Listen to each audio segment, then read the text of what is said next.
آریا موتور ضمن افتتاح شوروم جدیدش لاما ایکس رو هم معرفی کرد که به قولی میشه لاما فول آپشن. بریم خیلی کوتاه و فوری میخوام تفاوت‌های این ماشین با مدل قبلی رو بهتون بگم.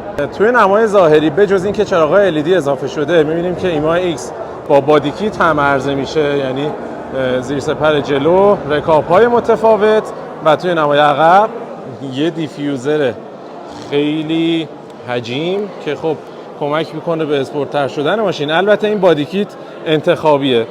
داخل کابین هم از نظر طراحی تفاوت عمده‌ای نمی‌بینیم. مورد مهم سیستم تیپترونیکه که اضافه شده به این ماشین. کلاسری از 7 کیلومتر میشه شخصی سازی بشه، تم‌های متفاوت داره. هر دو صندلی جلو برقی تنظیم میشن و اینجا هم تنظیم صندلی شاگرد رو داریم. دو تا صندلی جلو این بار دیگه گرم کن دارن و ماساژور، ضمن اینکه رادار نقطه کور و رادار خروج از خط هم اضافه شده به لاما ایکس.